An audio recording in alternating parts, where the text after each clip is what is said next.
You think we just have to get the election out of the way, and then it sort of clears the way for what you still think can be a pretty decent rally? I think your target's 6,000 or around that. Yeah, Scott, there's a lot of firepower supporting stocks post-election because we've got a Fed that's dovish and the economy looks healthy. I don't think we're in a recession. And so, the 3-month and 6-month outlooks are very strong for stocks.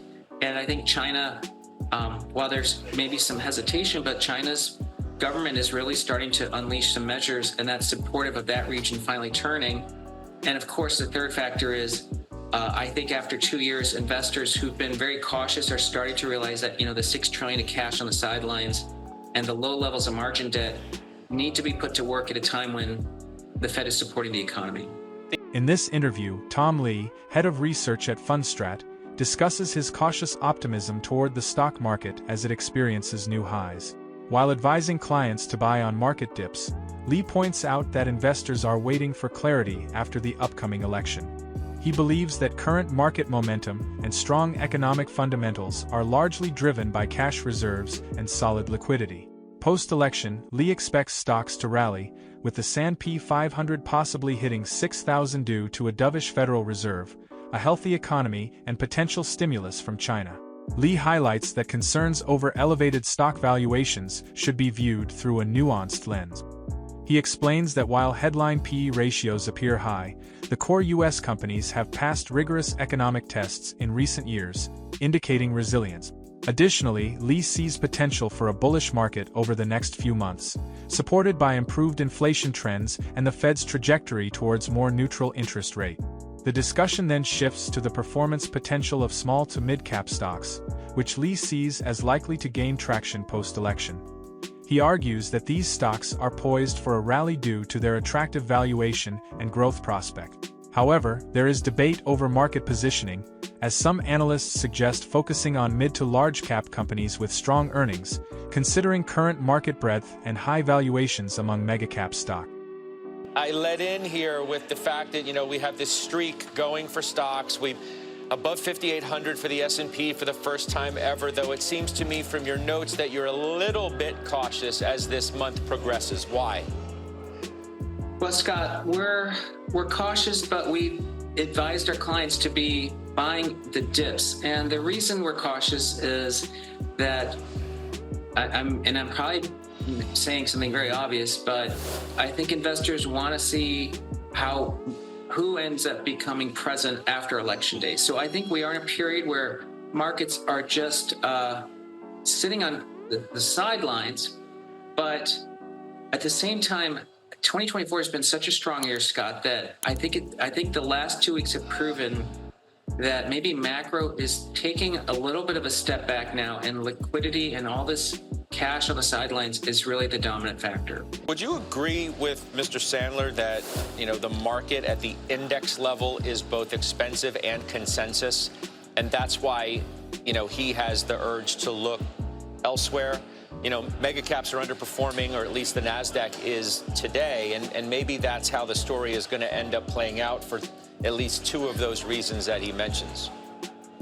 Well, I think if someone thinks PEs mark the top of stocks, then people are cautious. But to me, the PE is rising because the U.S. economy and companies survived a stress test, Scott. We had a pandemic, we had global trade stop, we have a huge inflation cycle, the Fed, the fastest rate hikes in history. Let's say 4 things that just bombarded corporate earnings, and companies are producing record profits. So to me, they survived a stress test that warrants higher multiples.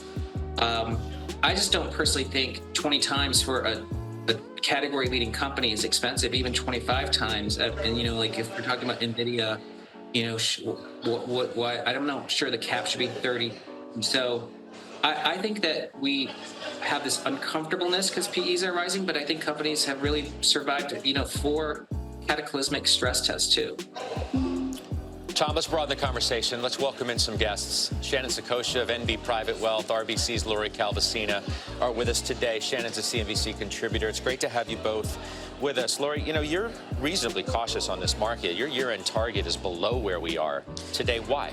Yeah, so look, we do 5 different models to come up with our target, and a couple of those actually did go up to 5,800. The 5,700 is the median, essentially. And we do feel neutral in the short term. I think a lot of the stuff, that Tom talked about, kind of getting through this election, we do normally see a bit of a pullback prior to the election. We haven't gotten that yet for October. But I do think valuations feel a little bit full for the here and now.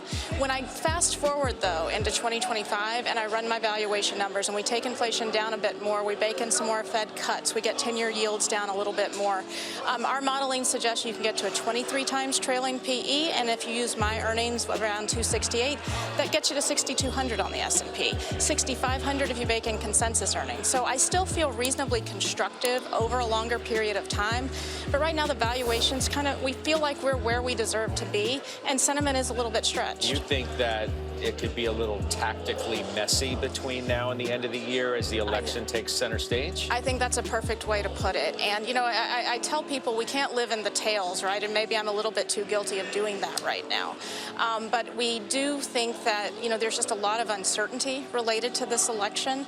And one thing I hear from investors is, what if we don't have a resolution, sooner rather than later? I'm not saying it has to be decided the next morning, but there are some concerns about kind of what awaits us on the other side. The other possible headwinds, I think, are ones that are maybe outside of the political cycle, at least as people, refer to them. Valuations, they say, are too rich or stretched, right? The S&P is about 21.5. That's above, obviously, its historical average. Yields are up. Now, you could make the argument that they're up for the right reason, but I think they're still up a little bit more than people thought they might be after the Fed did its 50.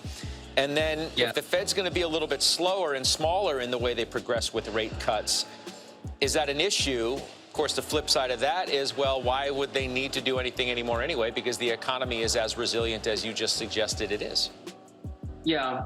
Well, on all those points, Scott, on valuation, I know people use the aggregate number for the S&P, but it is misleading because, as we know, the top 7 stocks do have a higher deserved multiple, and the median PE, it's not that much cheaper, but it's around 18 times.